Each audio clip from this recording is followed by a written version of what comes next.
सारे नाम बदले गए हैं। 7 वर्ष की मरियम अपने माता पिता, 4 बहन और एक भाई के साथ रहती है। उसके पिता मलबा गाड़ी में मलबा उठाने का काम करते हैं और उसका परिवार बहुत गरीब है। वह एक किराए के कमरे में रहते हैं जिसमें लाइट और पंखे की व्यवस्था भी नहीं है। ये परिवार किसी तरह अपना गुजारा करता आ रहा है। कुछ समय पहले मरियम के साथ एक दुर्घटना हो गई। राकेश, एक 12-13 वर्ष का लड़का जो मरियम के घर के पास ही रहता था, उसने मरियम को रोज की तरह अपने घर के बाहर खेलते हुए देखा और उसे बुलाया। राकेश और मरियम एक दूसरे को पहले से जानते थे, तो मरियम उसके बुलाने पर उसके घर चली गई। घर पर राकेश अकेला था क्योंकि उसके माता पिता काम पर थे। राकेश ने मरियम को गोद में बिठाकर उसके साथ यौनिक हिंसा करी। मरियम को काफी दर्द महसूस हुआ और वो रोते रोते वहां से भाग गई। घर पर मरियम ने अपनी मां को पूरी बात बता दी और जब शाम को पिता काम से वापस आए, तो मां ने उनको भी घटना के बारे में बताया। पिता ने तुरंत पुलिस को फोन किया और अगले दिन पुलिस राकेश को ले गई। मरियम के केस के जांच अधिकारी अफसर ने मरियम और उसके परिवार को चाइल्ड वेलफेयर कमेटी (CWC) के सामने प्रस्तुत किया और CWC ने हक सेंटर फॉर चाइल्ड राइट्स को सपोर्ट प्रोवाइडर नियुक्त किया। हक की तरफ से सपोर्ट पर्सन खुशनूर मरियम और उसके परिवार को सपोर्ट करने की तैयारी शुरू करने लगी।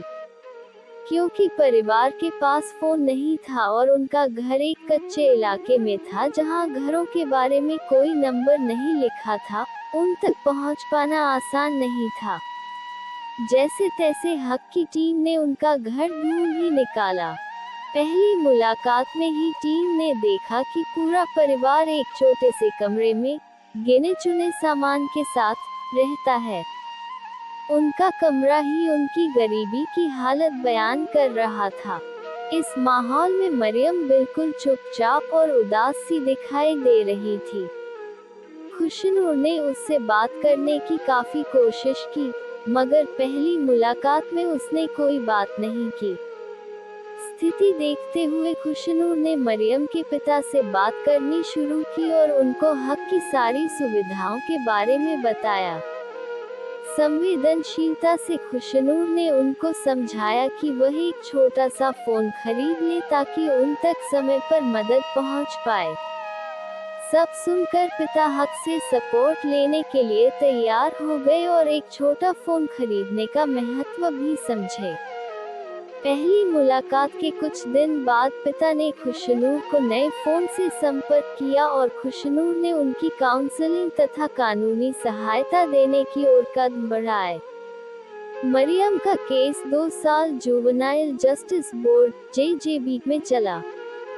5-6 न्यायिक सुनवाई में आने की वजह से मरियम के परिवार को काफी आर्थिक नुकसान हुआ क्योंकि वे दिहाड़ी मजदूर हैं और उनकी दिन की दिहाड़ी काट ली गई।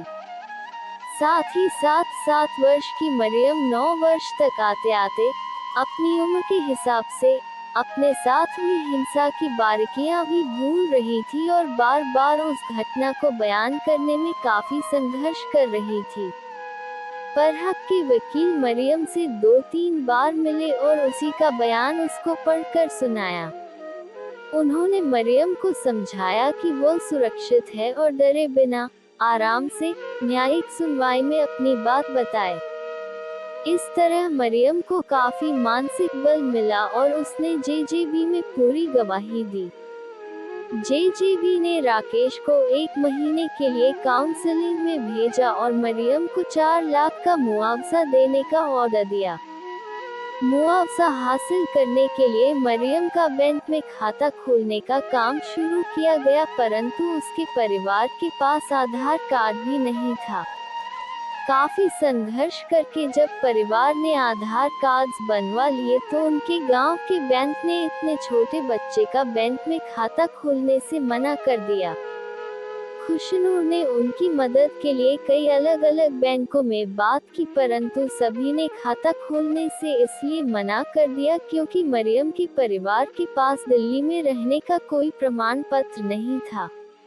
अपनी तरफ से हर कोशिश के बाद भी खुशनूर और उसका परिवार सफल नहीं हो रहे थे, तो एक पार्टनर संस्था की मदद ली गई। उनकी मदद से मरियम के परिवार के आधार कार्ड्स पर घर का पता बदलवाया गया और फिर जाकर पंजाब नेशनल बैंक में मरियम का खाता खुला।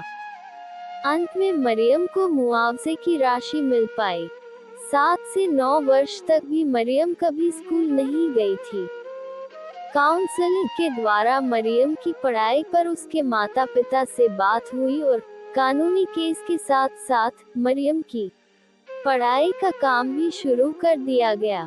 जब मरियम को स्कूल में दाखिला दिलाने की कोशिश शुरू हुई तो पता चला कि बड़ी उम्र होने के कारण सभी स्कूल मरियम को दाखिला देने से मना कर रहे थे।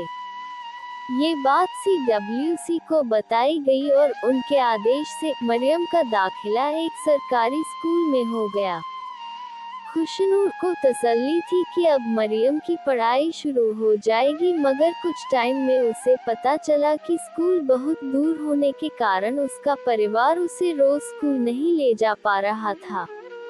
आखिर में जब मरियम के मुआवजे की राशि उसके खाते में आई तो उसके पिता ने उसको पास के एक प्राइवेट स्कूल में दाखिला करवा दिया। इतने लंबे सफर में खुशनूर और मरियम की काफी दोस्ती हो गई और दोनों कभी कभी मन हल्का करने के लिए मिलकर मरियम की पसंद के चिप्स, चॉकलेट और समोसे खाते और बातों ही बातों में अपना रिश्ता मजबूत कर लेते। मरियम अब पहले से काफी बेहतर है। वह स्कूल भी जाती है और खुशनूर से खुद ही फोन पर बात भी कर लेती है। कोरोना वायरस लॉकडाउन के दौरान हक ने मरियम और उसके परिवार को राशन, दूध और ब्रेड से पूरी सहायता की और अब ये परिवार अपनी तकलीफों से जूझता हुआ आगे बढ़ रहा है।